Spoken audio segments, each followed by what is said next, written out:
Va ora in onda Zoom, il drive time in mezzo ai fatti con Antonino Danna.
A te la linea, Antonino.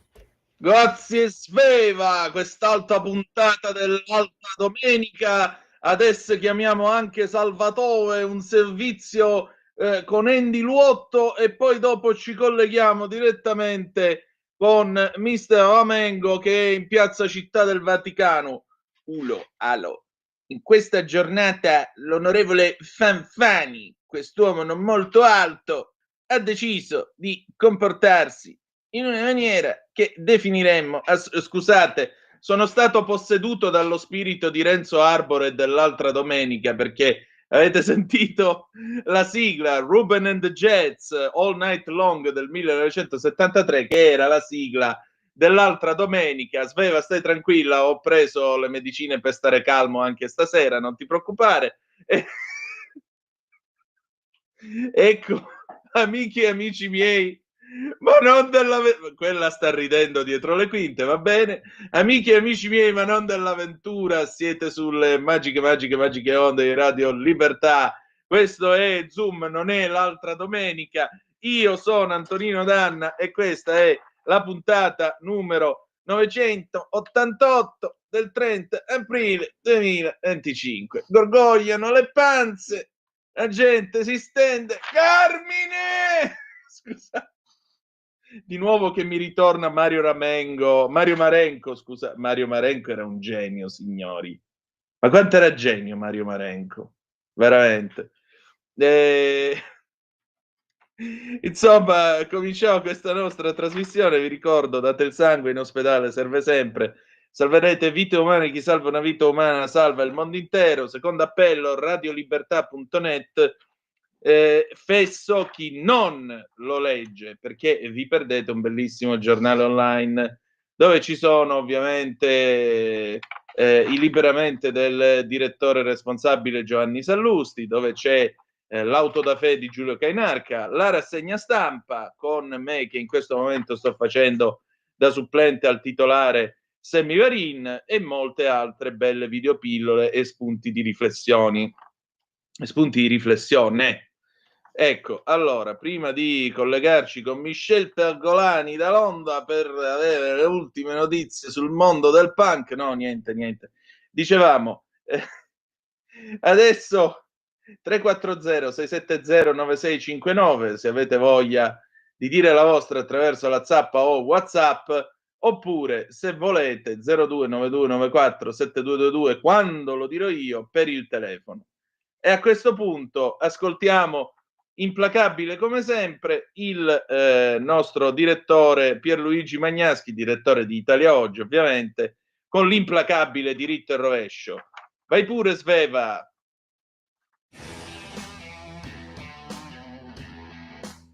Con il faticoso sì espresso dalla base del Partito Socialista Tedesco, il governo di Friedrich Merz potrà finalmente essere costituito, sia pure 6 mesi dopo l'esito delle ultime elezioni politiche. Non c'era mai stato in passato un ritardo di questo tipo. Però, visto l'elenco dei futuri ministri, una cosa è certa: la Germania volta completamente le spalle al marchelismo, cioè alla gestione politica di Angela Merkel, tanto lodata da tutti quando era al potere, ma che adesso si scopre che ha portato la Germania nel pieno di una crisi dalla quale sarà difficile uscire. L'autore di questa svolta politica clamorosa è appunto, e non a caso, il futuro premier Merz, cioè un cristiano democratico che non a caso era stato fatto fuori 20 anni fa dalla stessa Merkel, che lo aveva addirittura costretto a lasciare la politica e a dedicarsi alla finanza internazionale d'affari. Merz è un conservatore molto preparato e determinato, ma guiderà purtroppo un governo con una maggioranza risicata. Lo attendono quindi giorni molto difficili.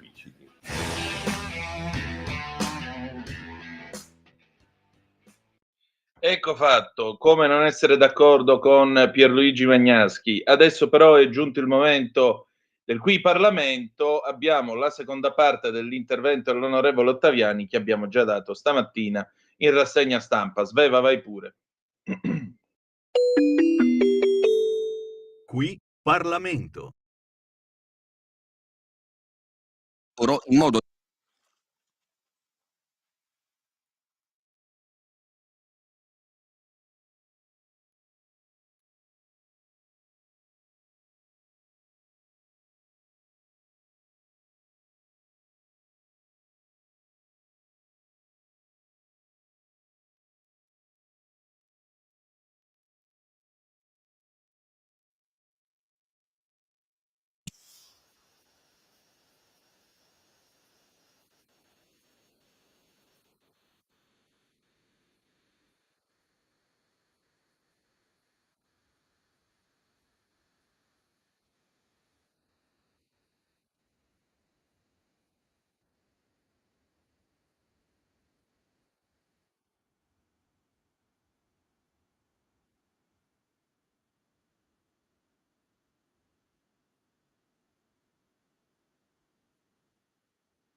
Qui Parlamento. Radio Libertà. Veniamo da una lunga storia e andiamo incontro al futuro con spirito libero per ascoltare tutti e per dare voce a tutti.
A te la linea, Antonino. Grazie. L'anno era il 1980, l'LP, l'avrete riconosciuto, era Tromba degli Squallor con Alfredo Cerruti che si immaginava in questo pezzo, Gennarino I, l'elezione di un papa napoletano. E infatti cosa dice? Dice: lo scudetto non l'abbiamo mai vinto, ora avete il papa, ma vedrete che la parola di Cristo potrà portare il Napoli in alto. E il Napoli in effetti è in testa alla classifica, mi pare sia così. 1980 avete sentito anche un certo riferimento all'oscura vicenda, nemmeno così oscura, perché Giuseppe De Carli ci ha lavorato per la fiction che venne fatta alcuni anni fa con Neri Marcorè nei panni di Albino Luciani. Stavo cercando con lo sguardo il DVD perché ce l'ho, e insomma raccontò appunto che il povero Papa Luciani non stava bene né col cuore né col resto della salute, e quindi il peso del pontificato lo schiantò, esattamente come disse il cardinale Siri alla sua morte. Poi più avanti nel corso del pezzo Gennarino I dice: il mio predecessore si era fatto fare una piscina lunga, io a stento mi lavo la faccia al mattino nel bacillo.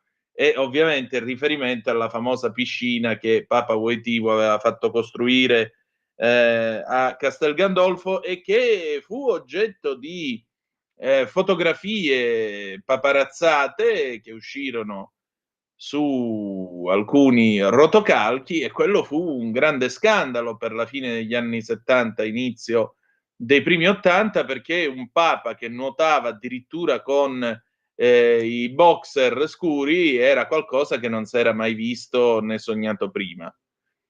Ma erano i segni dei tempi, per dirla con Giovanni XXIII. Anche questa canzone in fondo è un segno dei tempi, perché alla fine degli anni 70 il Vaticano si trovò invischiato in tante e tali di quelle vicende. Prima Paolo VI che aveva cercato di raccogliere più di $1,5 miliardi di dollari per salvare la vita a Moro, poi il caso di Papa Luciani, poi già al tempo si parlava di Marcinkus, di Calvi, poi nel corso degli anni '80 è successo quello che è successo. Insomma, la Chiesa ha sempre un peso, la Chiesa ha sempre un prestigio, la Chiesa è sempre un posto, una realtà che deve essere tenuta in considerazione, non c'è niente da fare. Infatti la riflessione che facevo e che troverete domani su Italia Oggi, se avete voglia, è proprio questa, cioè se Trump fa di tutto per influenzare il conclave, se Macron addirittura ha invitato a pranzo i cardinali francesi per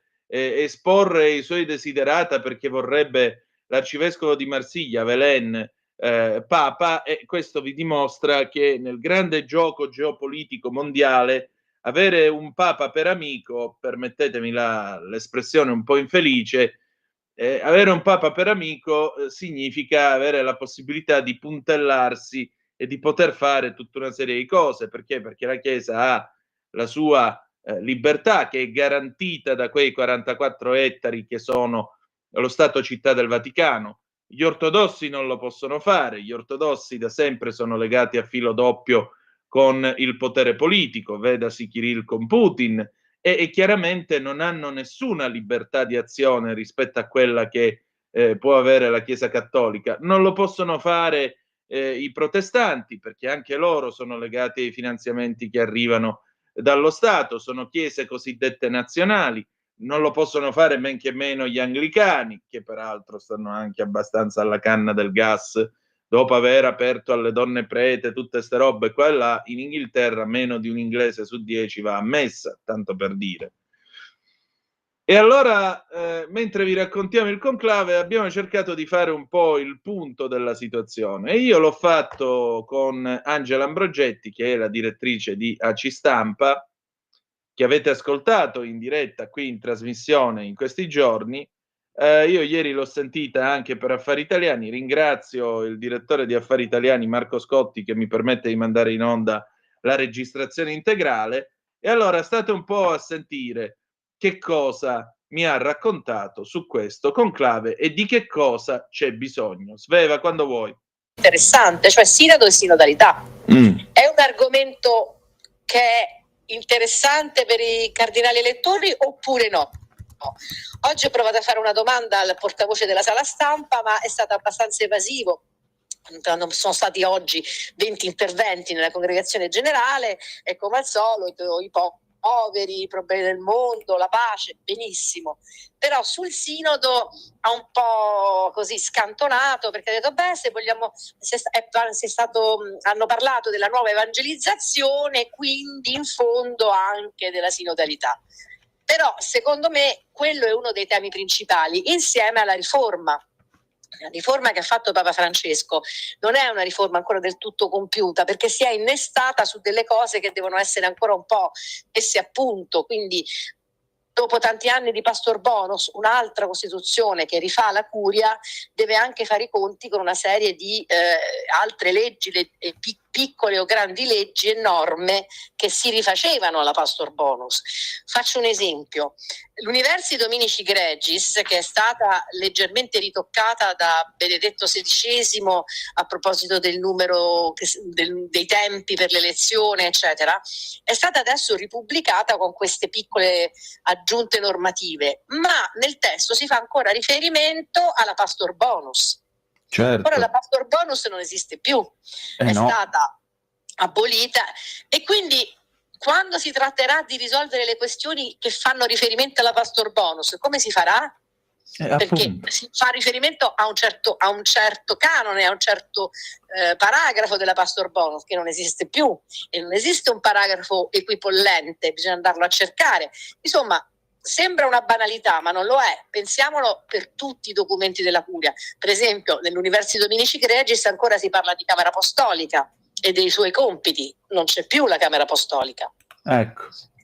Allora, tutte queste cose, se noi le vogliamo moltiplicare per tutte le vicende varie della Curia romana, insomma, c'è molto da mettere in ordine. Quindi, secondo me e secondo alcuni, il Papa il profilo deve mettere insieme da una parte l'uomo che sa stare a tavolino e sa rimettere un po' in ordine certe cose, da un'altra parte l'uomo che affronta questo tema della sinodalità, lo porta avanti, lo ferma, e come? Senti, prima di arrivare, diciamo così, a provare a dire chi possa essere un eventuale papa, diciamo così, rammendatore, perché ormai dopo i pontificati di innovazione, i pontificati di transizione, quelli di conservazione, mi sa che dovremmo pensare anche ai pontificati di raddobbo. Ma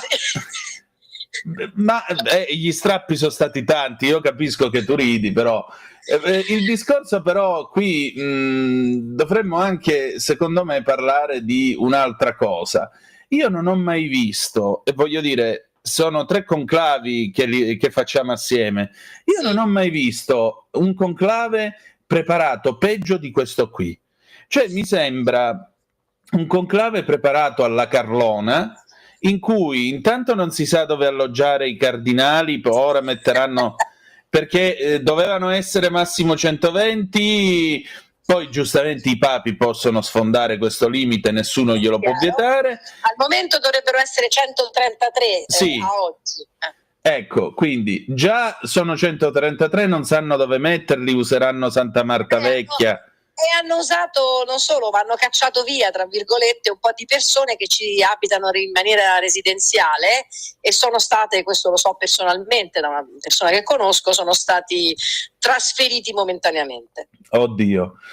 Quindi già questo. L'altra cosa che non si capisce in questo conclave preparato malissimo è sostanzialmente, ed è in fondo il convitato di pietra, questo benedetto Casubecciu con le carte che sono venute fuori all'improvviso, con lui che era partito da Pattada dicendo io ho tutti i diritti per votare, e che oggi invece ha emanato questa comunicato. Sì, questo comunicato veramente dicendo avendo a cuore il bene della Chiesa che ho servito e continuerò a servire con fedeltà e amore, nonché per contribuire alla comunione e alla serenità del conclave, ho deciso di obbedire come ho sempre fatto alla volontà di Papa Francesco e non entrare in conclave, pur rimanendo convinto della mia innocenza. Allora uno dice, scusa, eri stato invitato in concistoro, il Papa, se non sbaglio, era andato a mangiare a casa sua o si erano visti... Sì. Ecco, per un incontro.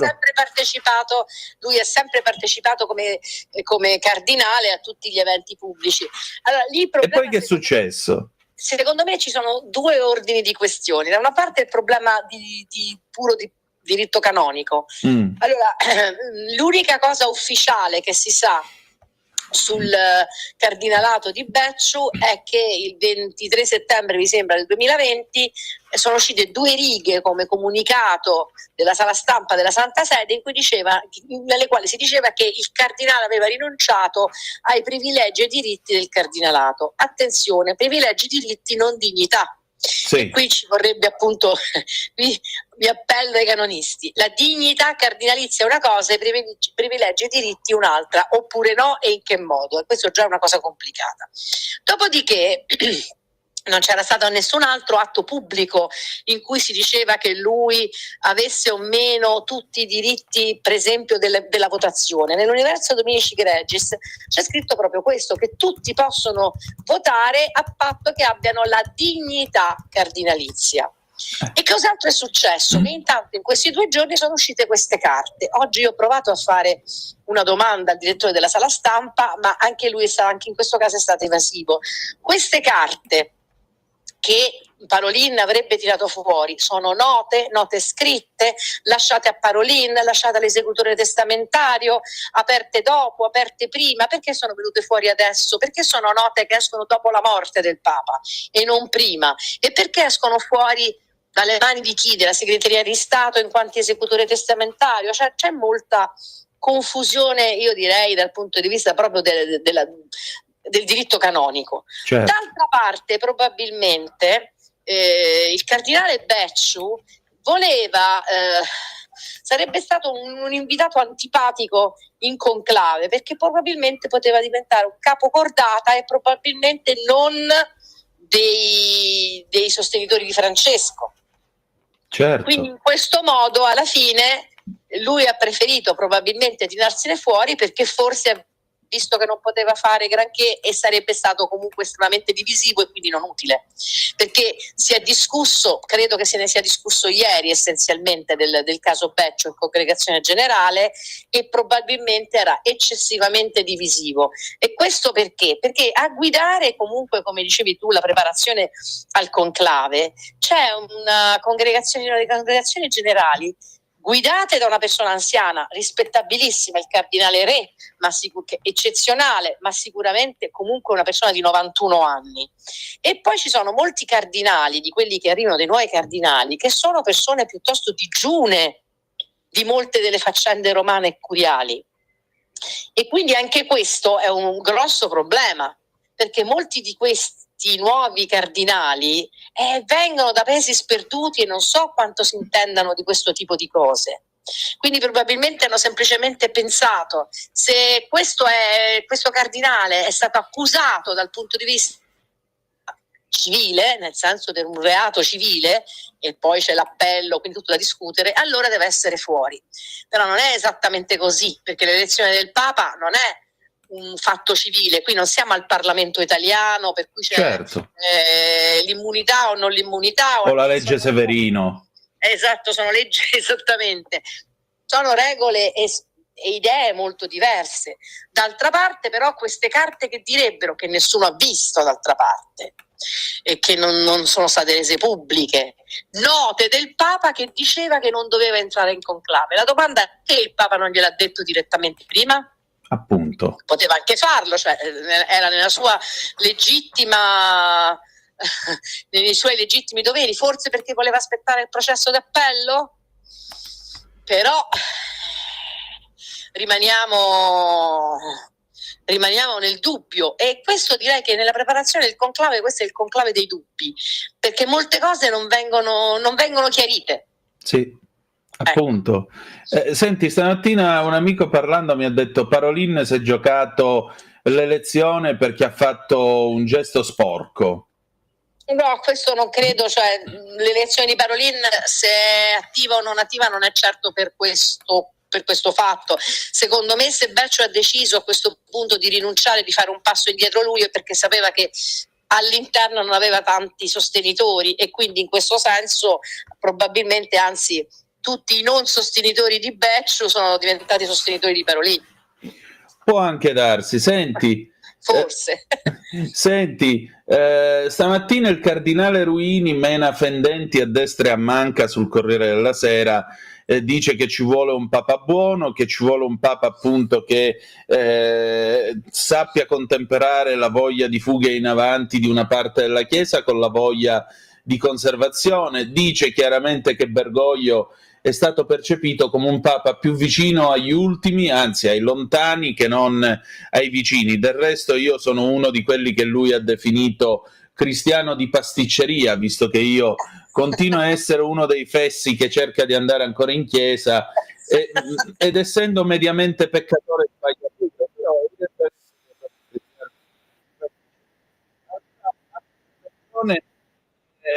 verso dove sembrano orientati questi cardinali? Cioè, vogliono un altro Bergoglio, vogliono un altro pontificato confuso come questo, che alla fine è finito nella confusione, addirittura lancia la sua confusione persino sul conclave, oppure finalmente verrà quello che metterà le cose in ordine? Questo bisognerà vedere. Allora, il cardinale Ruini è un genio della politica e su questo non ci sono dubbi, e quindi ha una visione molto lucida delle questioni, diciamo, politiche all'interno della Chiesa. Io direi che uno dei problemi più gravi in questo momento è proprio la formazione dei cardinali. Cioè ci sono molti cardinali, non solo quelli di nuova nomina del 7 dicembre scorso, ma anche prima, negli ultimi 3-4 concistori di Papa Francesco, che veramente sono persone che vengono qui piovute dal cielo. Da chi saranno condizionate? Io direi che in questo momento la domanda è più: chi saranno i veri kingmaker? Esatto. Non lo sappiamo. Forse potrebbero essere, per certi aspetti, Hollerich e Grech, i due direttori del sinodo, io lo sarei fossi al loro posto, cioè cercherei di portare avanti questa cosa, bella o brutta che sia. Molti però che hanno partecipato al Sinodo si sono ampiamente dichiarati in maniera negativa nei confronti del Sinodo. Poi ci saranno tutti quelli che vorranno l'uomo immagine, e in questo senso c'è sicuramente il cardinale Pizzaballa, che ha grandi meriti, ha avuto e ha grandi meriti in Terra Santa, perché è riuscito anche, diciamo, a trovare una via diplomatica, una via di centro, un modo di trovare un equilibrio, cosa non da poco, e un lavoro non da poco. Ma è anche vero che Pizzaballa è molto giovane, se così si può dire, perché ha appena 60 anni, sa 60 anni quest'anno. Ma Wojtyla l'hanno fatta a 58. Ma era di, tra virgolette, una seconda scelta, cioè prima avevano fatto Giovanni Paolo I, Luciani, sì, e poi è arrivato Wojtyla e si sono dovuti un po', come dire, riorientare. Ed era anche un'altra epoca, ora si vive a lungo, quindi si mette in conto che se si prende uno di 60 anni, se il Signore ci assiste, 25 anni ce li abbiamo sicuri. Io voglio. Sono tanti. È una cosa da considerare, ecco. Sicuramente Pizzaballa ha un ottimo curriculum, e come ce l'ha un ottimo curriculum per certi aspetti Zuppi, anche se Zuppi c'ha dalla sua parte in senso negativo il fatto di non aver saputo gestire abbastanza il cammino sinodale italiano, con le ultime vicende che sappiamo del fatto che sono state respinte le proposizioni che l'assemblea sarà a novembre e del generale della CEI sarà a novembre, quindi anche lì problemi. Però anche in questo caso il Sinodo interessa o non interessa? Per me il tema del Sinodo dovrebbe essere centrale, perché sì, ci sono altri temi, chiaramente, la pace, gli abusi sessuali, i temi economici, però quelli sono i soliti, quelli ritornano in maniera ciclica, quelli della pace, quello dell'attenzione agli ultimi, quelli dell'evangelizzazione, sono temi ciclici. Oggi, secondo me, il tema più grosso dal punto di vista ecclesiale è quello del Sinodo, e su questo dobbiamo cercare di pensare cosa pensano i cardinali che sono lontani dall'Europa e dall'Occidente, quindi sia i cardinali asiatici, sia i cardinali africani, sia i cardinali che vengono da tutti questi micro paesi, da Tonga a altri posti del genere, o dall'Asia come Marengo, che viene che pur essendo italiano viene dalla Mongolia. Sono situazioni estremamente difficili, o anche come il sudcoreano che però è in curia. Tutte queste persone cosa vedono nel futuro della Chiesa? Sì, una Chiesa vicina ai poveri, vorrei pure vedere. È dal 1900, ai tempi di Paolo VI, che parliamo di opzione preferenziale per i poveri, non è una novità. Infatti. Qual è la specificità del pontificato che inizia nel 2025? Appunto, è proprio questa la domanda. Io la identifico nel tema della sinodalità. Sì, dal quale discende tutto il rammendo di cui parlavamo prima. Esattamente, è un tema grande, è un tema che chi è a favore, chi è contrario, come viene trattata. Vogliamo fare sinodalità come metodo, vogliamo parlare di sinodalità come struttura. Beh, insomma, ce n'è. Ma d'altronde, tutto sommato, se Dio sta cercando di dirci qualcosa, mi pare che tutta questa confusione su questo conclave sia in fondo un necessario bisogno di sinodalità e di regole chiare. Un'ultima cosa, ma un Becciu che a questo punto non entra in conclave, però che io sappia lui risiede ancora in Vaticano e andrà probabilmente alle congregazioni generali e così via, ma ne hanno fatto sostanzialmente un martire così. Praticamente sì, ma soprattutto ne hanno fatto un pericolo, perché è chiaro che lui è una persona molto discreta alla fine, ma lui adesso sta fuori e può fare quello che vuole. Esatto. Può dire quello che vuole, può organizzare quello che vuole.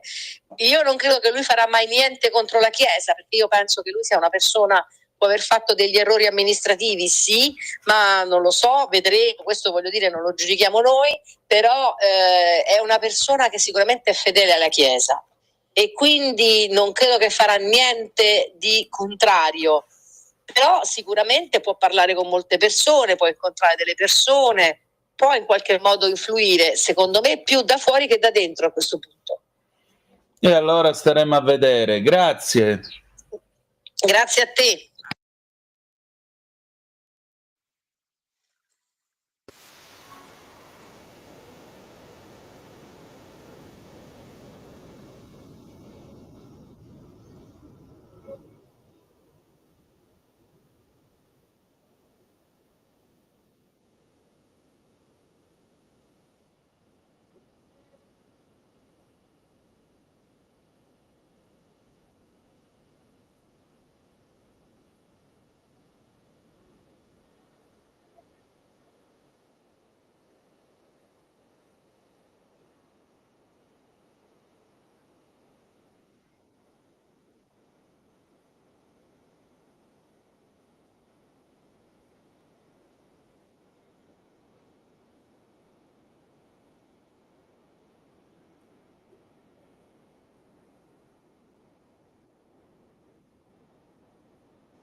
Porta con te ovunque Radio Libertà. Scarica la app per smartphone o tablet dal tuo store o dal sito radiolibertà.net. Cosa aspetti? Di nuovo a te la linea, Antonino. Grazie cara Sveva, alle 19, 3 minuti e 25 secondi sulle magiche onde di Radio Libertà. Antonino Danna al microfono con voi e adesso è venuto il momento di passare a, appena saremo in comunicazione con lui, perché anche stasera è in viaggio, quindi non sappiamo se il telefono... Lo abbiamo già, è già in Come? linea. È già in linea? Allora sigla, conto corrente.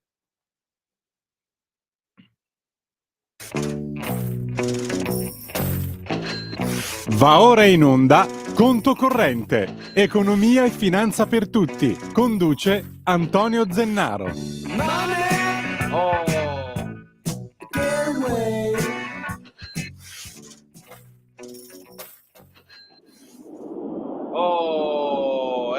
qua, il piacere di ritrovare Antonio Zannaro. Ciao Antonio.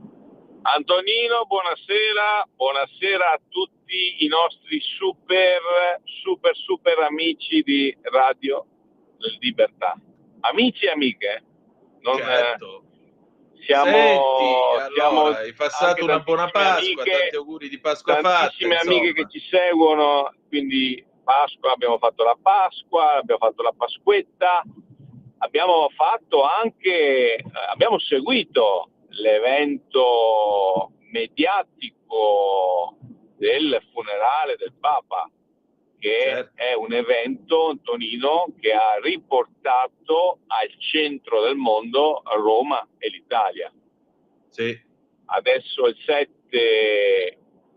7 maggio inizia il conclave, e questo aspetto di riportare al centro, anche con tutta una serie di questi leader mondiali che sono venuti a Roma, ad esempio anche l'incontro, no, tra i marmi del Vaticano, il Sagrato di San Pietro, tra Zalesky e Trump, in questa foto iconica che resterà nella storia ovviamente dell'Occidente, è sicuramente un aspetto positivo per il paese.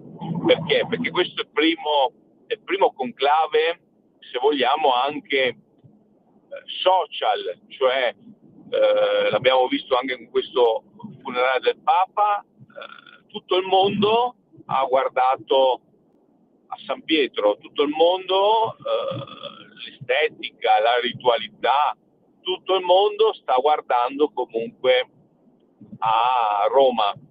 Quindi tutto questo aspetto secondo me avrà anche un grosso impatto culturale, ma anche economico per il nostro paese. Sono convinto che con un nuovo Papa, comunque sia, se poi fosse italiano sarebbe dopo 50 anni, no, una cosa, quasi 50 anni, una cosa straordinaria per il nostro paese in termini di immagine, non solo anche per aspetti culturali e religiosi, ma un ritorno dell'Italia sulla scena geopolitica, religiosa, insomma.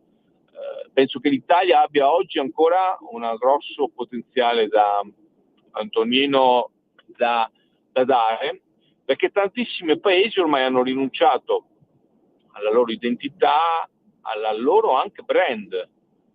Lo vediamo anche dall'Inghilterra, ormai sempre più che va verso un modello multiculturale e una rinuncia, no, dello stile British. Se tu rinunci però al tuo stile, dopo hai meno aziende che producono i tuoi prodotti, Antonino, cultura uguale anche business. Cultura vuol dire anche Made in Italy per l'Italia, ma se tu sei omologato, no, a tutto quello che oggi è uguale in tutto il mondo, non ti differenzi, no? E quindi oggi chi si sa differenziare riesce anche a essere presente con il mercato e quindi fare economia. Quindi io sono convinto che con questi due blocchi che stanno uscendo, no, Stati Uniti contro Cina, sempre di più l'Italia, che è un po' in mezzo, che è un po' meno tecnocratica, burocratica come Bruxelles, che è lontana, la cosa poi più bella di tutte sarebbe che Roma diventasse la capitale dell'Europa, no? Direi. Diciamoci la verità, ma perché la capitale europea deve stare a Bruxelles, no? Sì. Cioè, per la comodità di Ryanair, no? Per gli europarlamentari magari sono comodi, cioè, la verità è che la culla della cultura, della storia, della tradizione è Roma, è l'Italia, e quindi anche se tu la vuoi nascondere, io sono convinto che l'Italia tornerà tantissimo di moda nei prossimi mesi, anche con impatti economici. Ma guarda, mi hai riportato indietro di 12 anni, perché 12 anni fa ci fu proprio una cordata di imprenditori. Ora non ricordo chi fosse in questa cordata, ma fu proprio una cosa che fece anche, finì anche sui giornali, che fecero proprio il tifo, si schierarono apertamente proprio per l'elezione di un Papa italiano. Sostenevano la necessità di un Papa italiano proprio per i motivi che hai appena detto tu, e poi anche per motivi economici, perché secondo loro un Papa italiano avrebbe potuto attrarre investimenti nel nostro paese. E io non ricordo chi ne faceva parte di questa cordata, ma è proprio così. E poi aggiungerei anche un'altra cosa. Stamattina il Tempo, anzi adesso vediamo se riesco a recuperarlo mentre ti parlo, il Tempo nella cronaca romana già diceva per esempio che l'effetto conclave si sta sentendo, e anche bello forte, sui conti dei bar di Roma, perché bar, B&B, alberghi, eccetera, eccetera, quindi tutta la struttura turistica che è attorno a questo. E qui parliamo anche di un settore, il turismo religioso, che peraltro è un fenomeno particolare, perché il turismo religioso non conosce crisi. È venuto, a parte il Covid, perché dovevamo stare tutti quanti in casa, ma per il resto, pensate, il turismo religioso non ha mai conosciuto contrazioni, crisi, disagi e quant'altro, tira sempre. Allora, Ecco qua. Tonino, diciamo anche che io sono convinto, sono d'accordo che ci sarà un aumento del turismo religioso. Perché? Perché più si cerca, questo un po' meno in Italia, bisogna dirlo anche grazie anche al governo, che comunque non è che fa una politica ovviamente contro, però in tanti altri paesi si spinge in maniera forzata il multiculturalismo e soprattutto l'anticultura cristiana. Non parlo qua di cattolicesimo, ho visto il recente spot dell'Army, no, del British, l'esercito inglese, e chiaramente le politiche di reclutamento sono rivolte a soldati di religione islamica, tanto è vero che si fa proprio riferimento a un soldato che stoppa la truppa per fermarsi a pregare verso la Mecca. Io penso che queste forzature, ma non perché dopo devi essere ovviamente un paese laico, però forzare, Sì. verso altre strade. Ho visto anche che si cerca di portare ad esempio i ragazzi delle scuole a visitare le moschee,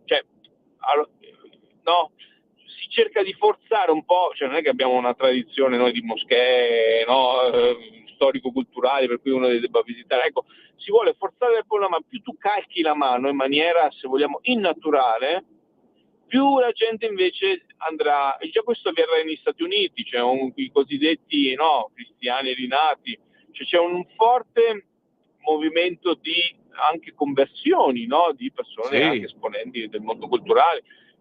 L'Italia, io sono convinto, con la sua tradizione, tra il 70-80% del patrimonio storico-culturale mondiale, non è che l'Italia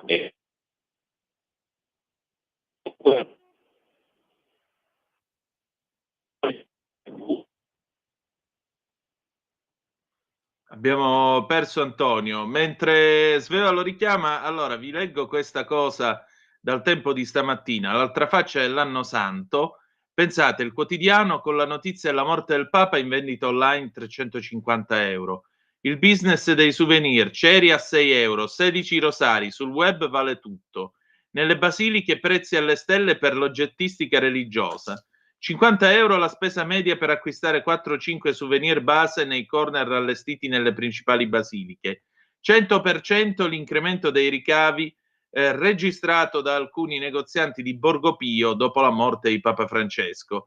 Addirittura, va bene, poi prova tra un po', Sveva, non ti preoccupare. Addirittura spunta il gusto Franciscus nella gelateria, scrive il Tempo, nella gelateria del Monte a Borgo Pio, 2 passi dal Vaticano. Anni fa Del Monte, Massimiliano Del Monte. Eccoti. Eccomi, Antonio. ci sono. Io intanto stavo dando qualche dato, addirittura i negozietti attorno al Vaticano, 100% di ricavi in più, è nato pure il gelato al gusto Franciscus, incassi record per bar, ristoranti, B&B, turismo, mordi e fuggi, prezzi delle stanze scesi rispetto al 2024. Dopo l'effetto Francesco, via all'invasione di maggio, scrive il Tempo, con la morte del Papa è iniziato il tira e molla, ora il nuovo boom di prenotazioni, Fipet con esercenti nel fine settimana in soli 2 giorni sono stati spesi 35 milioni di euro nei locali di somministrazione, cioè 35 milioni di euro solo tra bar, pizzerie e robe del genere. Antonino, io ho visto un po' di stando su X, dove comunque fondamentalmente è molto internazionale, no? Perché comunque è molto in lingua inglese, tantissimi post virali sulla bellezza di Roma e la bellezza ovviamente del Vaticano, cioè con anche visualizzazioni da 5-10 milioni di persone. Quindi sono convinto che comunque la bellezza che noi abbiamo in Italia molto spesso anche da noi stessi italiani non è conosciuta. Le bellezze dei territori molto spesso non sono conosciute da noi italiani. Patrimoni che hanno, ma perché c'è stata anche una cappa culturale nel voler distruggere tutto il nostro passato, se noi riuscissimo a valorizzare ancora di più, e non può farlo solo però, ragazzi, la politica o la regione, no, cioè dobbiamo essere noi stessi che ci facciamo curiosi del nostro patrimonio, della nostra storia, dei nostri antenati, e non dobbiamo vedere tutto come brutto, cattivo, Dio, il Medioevo, no? Cioè dobbiamo ritornare curiosi di quello che hanno costruito i nostri antenati, no? Certo. Tanto più che una volta che tu perdi le cose, dopo non ritornano, una volta che una cultura è andata non ritorna. E non dobbiamo manco aver paura, no, di chi arriva, e che non dobbiamo parlare perché sennò chi arriva deve essere ben contento di conoscere dove viene a abitare, no? Non lo vedo una cosa, no? Io ad esempio quando mi sono trasferito tra Roma e l'Abruzzo ho avuto ben piacere di conoscere la storia di Roma, la storia anche dell'Abruzzo, del territorio, della provincia di Teramo, no? Sono stato ben contento di farmi parte di un territorio, non l'ho visto come una cosa, no? Certo. Quindi chi arriva deve essere ben contento di quello che è stato, perché sono patrimoni insiti nel DNA territoriale, no? E quindi con tutto anche un aspetto economico che deve essere valorizzato e potenziato. Cioè alla fine ti portano in tanti paesi del mondo a vedere veramente le cose che se uno capita di viaggiare e poi dice cacchio, ma al paese mio ho una chiesa del 1200, no? Con gli affreschi fatti e nessuno mai le va a visitare queste cose, no? Invece dovremmo essere bravi a raccontarci meglio la nostra forza, la forza dell'Italia, la forza di un DNA che è uno dei più forti, più identitari della civiltà mondiale. Certo, mi pare chiaro.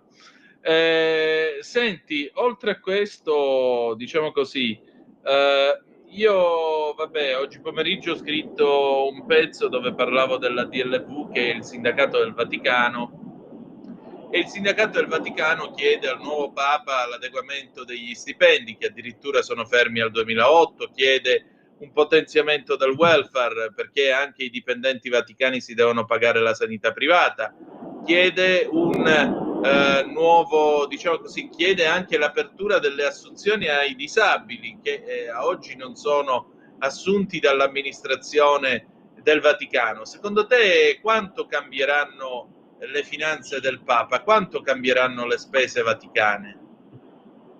Diciamo che intanto il Papa Francesco ha fatto una grossa operazione trasparenza sulle finanze vaticane. Anche dopo tutto lo scandalo degli immobili a Londra, Copeccio, no? C'è stata una grossa operazione di trasparenza, e oggi comunque anche le finanze vaticane vengono gestite in maniera moderna, con un asset allocation, ho letto, insomma, con un piano finanziario, con anche strumenti finanziari, insomma, evoluti, no? Ma è anche giusto, perché questo consente una crescita, no, nel tempo degli asset, che è importante, che comunque loro sono l'ente cioè alla fine tanti criticano, no? Dicono la Chiesa è ricca, ma è anche vero, ragazzi, che per far funzionare le cose in giro per il mondo, sennò come fai, no? Anche le opere caritatevoli in paesi, ci ti servono i soldi, non è che li fai, no? Ci serve una logistica. La signora Thatcher diceva che nessuno ricorderebbe il samaritano per quello che ha fatto, aveva anche dei soldi per poterlo fare. Se no, anche che costruisci, no, veramente gli ospedali, cioè fanno veramente il primo ente caritatevole a livello mondiale la Chiesa Cattolica, quindi insomma serve una struttura, non è che puoi vivere di preghiere, è giusto, è fondamentale, ma se poi vuoi portare la missione, cosiddetta missione, si fa anche con cose concrete, no? Quindi è giusto. Penso che poi dipenderà che tipo di papa, lì è come un regno, no? Quindi i poteri. Tonino, mi senti? Sì, perfettamente. È un regno, quindi i poteri sono tutti in capo al papa, quindi molti poteri, non è una monarchia costituzionale. Vedremo il nuovo papa, ma sicuramente ha lo stesso anche gettito che è gestito dall'8 per 1000 della Chiesa Cattolica, è quasi 1,4 miliardi, insomma è importante, però è anche vero che, ad esempio, la Chiesa Cattolica molto spesso si mantiene, ad esempio, tutti gli aspetti anche di lavori architettonici, no? Delle chiese, del patrimonio storico, cioè, quindi è una cosa che insomma è importante, fa parte di noi italiani, quindi vedremo che accadrà. Dopo i lavoratori del Vaticano avranno giustamente le esigenze, abbiamo verso il 1° maggio, senza lavoratori non ci sarebbe, no? Ci vuole sempre qualcuno che lavora, si può vivere ancora i robot non hanno sostituito il lavoro, quindi non servono i lavoratori, quindi anche i diritti e i doveri dei lavoratori. Questo mi pare abbastanza chiaro e mi pare abbastanza, diciamo così, evidente. Senti,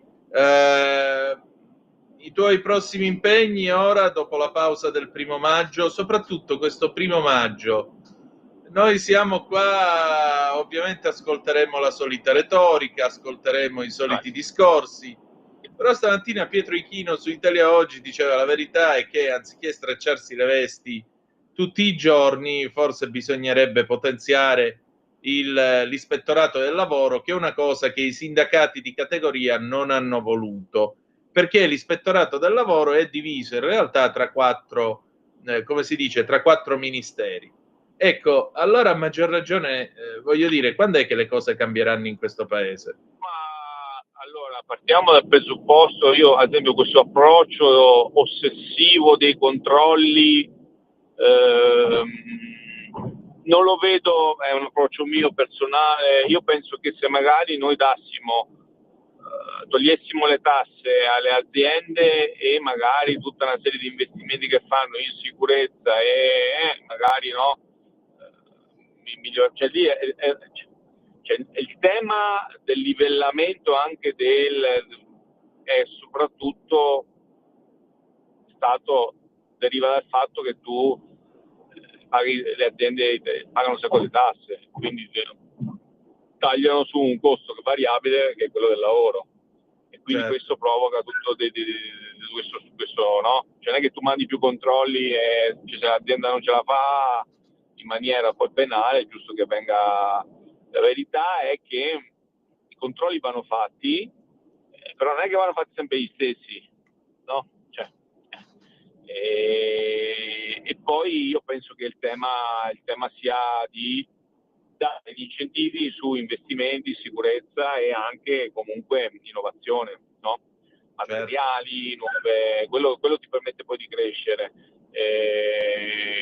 C'è un tema salariale in Italia importante, perché comunque l'inflazione negli ultimi 5 anni ha eroso il potere d'acquisto dei lavoratori, però la coperta, se uno poi parla con il ministro dell'economia dice la coperta, però ragazzi abbiamo pagato le baby pensioni, abbiamo mandato c'è gente che va in pensione, cioè prende 10-15 mila euro, magari ha versato 2.000 euro, se vai a vedere. Quello è il tema vero per cui oggi noi siamo in difficoltà, no? Il tema è che noi facciamo pochi figli, e perché facciamo pochi figli? Perché comunque chi ha i figli oggi non c'ha fondamentalmente nessun aiuto, no? c'è tutto un sistema per cui oggi tu sei, cioè non è che possiamo dare la colpa sempre al governo che è arrivato, no? Sarebbe, cioè, qua cioè, come uno si porta indietro dei problemi che da 20-30 anni di scelte sbagliate, che appena uno diceva no, è come il costo dell'energia, no? Noi paghiamo il costo dell'energia più alto, no? Noi non abbiamo voluto fare nucleare, no? No? Adesso quelli hanno i blackout perché hanno voluto fare il FUR, i green, total green, però c'hai poi il blackout, no? Si sapeva, cioè, sono usciti una marea di paper. Quindi che vogliamo fare, il tema è sempre quello, no? Sì. Cioè il tema è che i lavoratori dovrebbero avere busta paga, pagare meno tasse, meno qua, però allora dovremmo un po' toccare le pensioni, poi se tocchi le pensioni succede il finimondo, no? Perdi i voti, però no. Quindi cioè alla fine si fa quel che si può, no? Quindi io penso che in queste condizioni sì, io 1° maggio andrò a mangiare come tradizione in provincia di Teramo e Virtù. Appunto. Con rispetto anche a chi va a festeggiare, giustamente i lavoratori fanno le manifestazioni cioè ci sta, dobbiamo essere un po' più liberi, meno, forse sai cosa Antonino, dovremmo meno litigare, ecco, quello sì, stiamo sempre a litigare, no? Polemica, stiamo diventando sempre un 10, anche la politica, no? Un 10x di un condominio, di assemblea di condominio. Lo dico anche a tanti esponenti, no, del centrodestra, si governa, quelli ti criticano, ma lasciali perdere, no? Cioè lo dico agli amici, no? Anche tanti amici parlamentari che magari dici ma sto facendo sta cosa, mi hanno criticato, vabbè, quello fa l'opposizione alla fine che deve fare, no? Cioè, non ti stare a fare sempre andare, no, quello mi ha detto io devo dire, fai il tuo, poi per la gente che deve capire, capisce, no? Dobbiamo essere un po' più, secondo me, un po' meno, ma questo lo dico anche come persona, no? Che molto spesso uno ti fa la critica, no? Ci stai lì, ci pensi, alla fine uno un po' le critiche deve un po' fregarsene, fare le sue cose, lo dico anche no, come un po' un messaggio, no? Anche sta cosa del Papa ci deve anche far riflettere, no? Non è che viviamo per sempre, no? Quindi dobbiamo anche un po' arrabbiarci un po' di meno, che questo ci aiuta sulla salute, ci può aiutare anche sulla vita, dobbiamo ritornare un po' all'approccio dei nostri nonni, che no? Un bicchiere di vino, un panino, no, questo è un po' quello, i valori, stare insieme, e questo ci aiuta secondo me, dobbiamo essere meno no, sta logica sempre di litigare, no, che abbiamo, no, deve essere un po', questo aiuterebbe anche un po' le aziende, penso. Sì, è quello che penso anch'io. Cioè aiuterebbe anche un approccio più collaborativo tra dipendenti e proprietà, c'è anche sta logica, il proprietario, il capitale, cioè che no, cioè alla fine è la stessa marca, cioè non è che se va male l'azienda, poi va male, quindi bisogna essere un po', sta attento, va bene, è giusto che anche il dipendente, il lavoratore magari sia pagato un po' di più, no? Perché giustamente no, non è che può solo ci deve essere, se poi l'azienda va male invece è giusto che ci sia un aiuto, bisogna essere un po' più cooperativi, no? Come si direbbe nella teoria. Questo Antonino ci permette di superare ma i momenti difficili il paese può avere, insomma io oggi sono molto positivo rispetto l'Italia ha una forza che altri paesi oggi non hanno. Certo, è vero. Antonio, un'ultima cosa, in questi giorni si sta parlando tanto di documento di programmazione finanziaria, tu che cosa ti aspetti, soprattutto come pensi che andrà quest'anno la nostra economia? Ma io quest'anno è un anno molto particolare perché ancora non si sa quale sarà l'effetto vero dei dazi, quali saranno poi, se saranno mantenuti i dazi, perché potrebbe pure succedere che non ci guadagniamo su questa situazione qua. Adesso sembra un discorso un po' fuori di testa, perché le previsioni, Banca d'Italia, no, Confindustria hanno detto ci sarà un rallentamento, perché c'è paura e quindi gli investimenti rallentano. Però siccome noi siamo tipo la terra di mezzo, cioè l'Europa, l'Italia, e in mezzo a questo ci potrebbe essere anche un effetto che essendo in mezzo noi guadagniamo dai due litiganti il terzo gode, perché magari, faccio un esempio concreto, se tu importi dagli Stati Uniti alla Cina paghi il dazio, però se magari tu la trasformazione la fai in Europa e in Italia attraverso semilavorati cinesi, il dazio è molto più basso, quindi magari il consumatore americano potrebbe dirottarsi verso su prodotti italiani e europei, quindi ci potrebbe essere, e la Cina invece dice siccome non posso operare verso gli Stati Uniti magari creo un maggior rapporto con l'Italia, quindi prezzi più favorevoli, quindi un beneficio per le tasche del consumatore. Perché guardate, ragazzi, cioè, tutti ci stanno facendo una testa che Trump ci aveva abbassato tutto, cioè, la confusione dei dazi, però la benzina è calata in botto, no?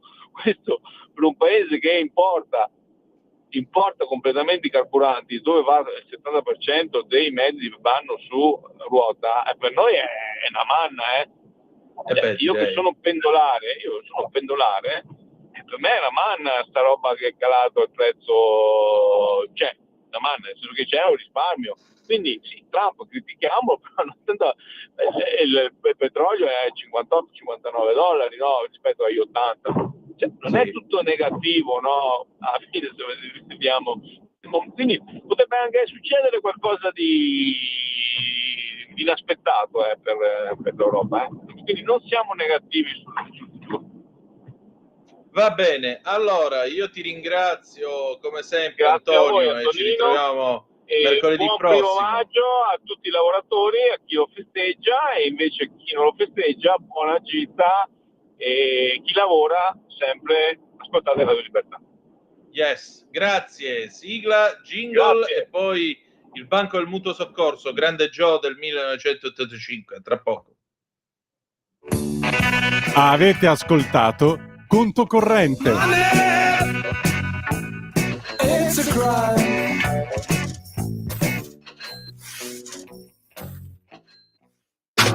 Stai ascoltando Radio Libertà. la tua voce libera, senza filtri né censura. La tua radio.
A te la linea, Antonino. Grazie Sveva, alle 19:35 minuti e 23 secondi qui sulle magiche onde di Radio Libertà.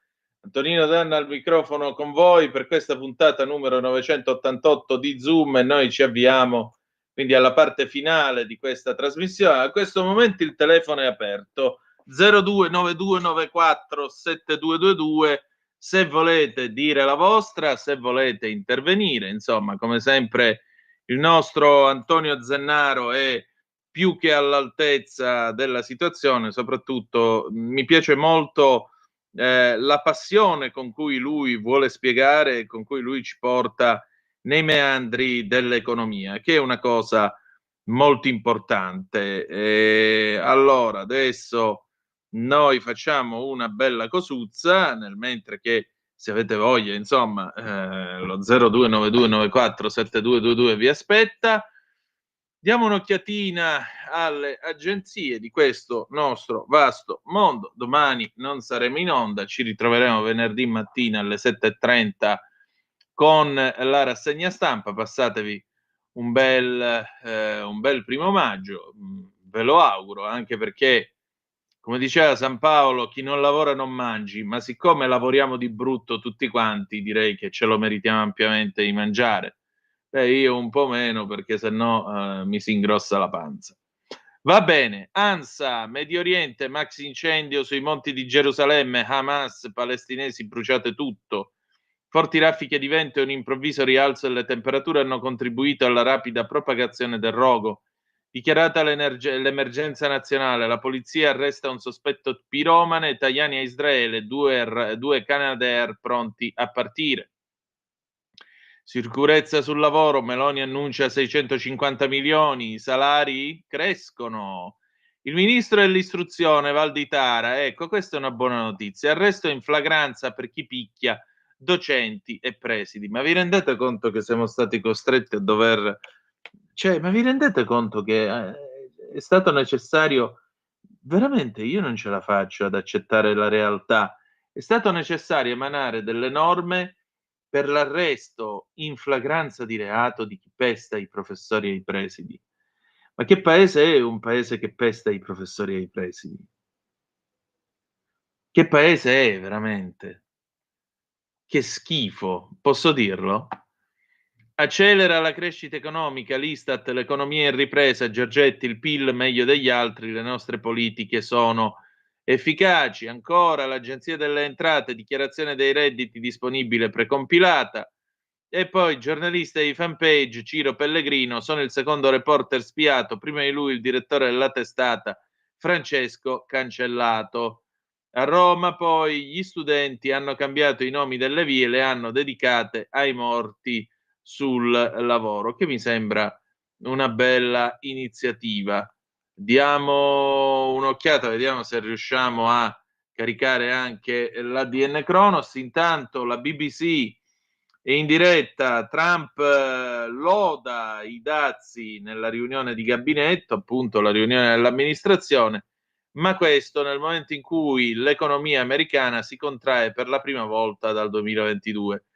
I nuovi dati sul PIL si concentrano su un periodo prima dell'inizio della guerra dei dazi lanciata da Donald Trump. Quindi anche qui c'è da capire un pochettino come interpretare anche queste cose. Almeno 3 morti collegati all'enorme blackout spagnolo. Le autorità stanno investigando sul fatto se una famiglia di 3 persone abbiano perso tutte e 3 la vita in circostanze collegate al blackout di lunedì. Ora vedremo tra poco che cosa c'è. Vi volevo leggere questa notizia appunto degli studenti dall'ANSA. Nella notte sono state rinominate alcune vie simboliche di Roma dagli studenti della rete degli studenti, dedicandole alle vittime rimaste uccise sul posto di lavoro. Via di Trastevere, sede del Ministero dell'Istruzione, è diventata Viale Lorenzo Parelli, il ragazzo ucciso in un percorso di PCTO. Piazza Vittorio Emanuele diventa piazza Satnam Singh, bracciante lasciato morire a Latina per strada. Ve lo ricorderete Satnam Singh, che la macchina gli aveva tranciato il braccio e il padrone, anziché portarlo subito all'ospedale, prima ha requisito i telefoni a lui e alla moglie e dopo lo ha lasciato a morire sulla porta di casa con il braccio dentro la cassetta della frutta. Piazza dell'Immacolata rinominata Luana Dorazio, rimasta uccisa all'ingranaggio di un orditoio a 22 anni. Via di Santa Croce in Gerusalemme diventa via Peter Risiuele, precipitato per 10 metri mentre lavorava in un ascensore. Piazza della Repubblica diventa Massimo Mirabelli, morto sul lavoro a 76 anni perché la pensione non gli bastava per arrivare alla fine del mese. Nel nostro paese sono morte più di 25.000 persone dal 2005 a oggi sul proprio posto di lavoro, spiegano gli studenti. Questo non è accettabile in uno Stato democratico. Abbiamo bisogno di cambiare il mondo del lavoro. Per questo abbiamo scelto di rinominare queste vie, perché dobbiamo rompere il silenzio, dobbiamo cambiare questo mondo del lavoro che oggi sfrutta, rende precari, soprattutto uccide. Possiamo farlo votando 5 sì l'8 e 9 giugno, continuano gli studenti. Vogliamo un lavoro sicuro, vogliamo un futuro. A proposito della Spagna, siamo qua appunto sulla BBC. La Guardia Civile, che sarebbe la polizia spagnola, ha detto alla BBC che almeno 3 persone sono morte in Spagna in un incidente che sembrerebbe essere collegato al blackout di lunedì. Sono morti nel comune che si trova nell'area nord-ovest della Spagna di Taboadela ed erano tutte e 3 appartenenti alla stessa famiglia, sempre secondo questo, in questo caso secondo la stampa spagnola. La polizia sta investigando sul fatto che il monossido di carbonio di un generatore elettrico difettoso possa aver giocato un ruolo nella loro morte, ma la Guardia Civile non ha potuto fornire ulteriori dettagli. I funzionari stanno ancora lavorando per confermare che cosa abbia causato questo blackout che ha innescato il caos in Spagna e Portogallo lunedì scorso. I 3 morti a Taboadela erano una coppia sposata e il loro figlio maggiore, secondo il quotidiano El País. I loro corpi sono stati scoperti nei letti da una badante questo martedì, sempre secondo El País. Sono sotto inchiesta altre morti, inclusa quella di una donna a Madrid che è morta in un incidente che potrebbe essere stato causato da una candela utilizzata durante il blackout. La donna, una cinquantenne, è stata trovata morta sera di lunedì dopo che appunto era scoppiato un incendio in un edificio nel quartiere di Carabanchel, sempre a Madrid. 13 persone sono state portate in ospedale per inalazione da fumo, inclusi 5 che diciamo così se la sono vista più brutta. Altrove una donna quarantenne sembra sia morta a Valencia, ma al momento non sembra esserci chiarezza sulle cause della sua morte. La polizia locale ha suggerito che la donna, che soffriva di problemi a un polmone, sarebbe morta nel momento in cui, durante il blackout, il ventilatore polmonare che utilizzava, ovviamente, avendo perso la corrente elettrica, non ha potuto più funzionare. In ogni caso, secondo il País, la donna sarebbe morta, questo secondo l'ASL locale, perché soffriva di tutta una quantità di problemi di salute che l'hanno portata a morire per cause naturali. Il blackout appunto ha colpito la Spagna e il Portogallo, ma anche il Principato di Andorra e parti della Francia. In Spagna e Portogallo, come si sa, si sono fermati i semafori, le metropolitane si sono bloccate, le aziende non hanno potuto più accettare pagamenti con carta di credito e questo ha innescato delle enormi code nei pochi bancomat che ancora funzionavano per ritirare ovviamente il denaro. All'inizio le reti dei cellulari sono pure crollate, lasciando molti alla ricerca di informazioni. Insomma, se la sono vista davvero brutta. Va bene, noi chiudiamo qui, adesso la sigla finale, poi ci salutiamo con i Subsonica, nuova ossessione del 2001. Grazie per essere stati con noi, buon 1° maggio. e che dire di più, soprattutto a quelli che sono ancora alla ricerca di un lavoro e l'hanno persa. Perché io lo so che cosa significa perdere un lavoro quando tu ci credevi in quel lavoro, e lo so che cosa significa dover lottare per ritrovarne uno. Quindi a maggior ragione il mio affetto, il mio parere, il mio pensiero va a tutti voi, a tutte e tutti voi. Grazie per essere stati con noi e ricordate che malgrado tutto, the best is yet to come, il meglio deve ancora venire. Vi ha parlato Antonino Danna. Buonasera, buon 1° maggio.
Avete ascoltato Zoom, il drive time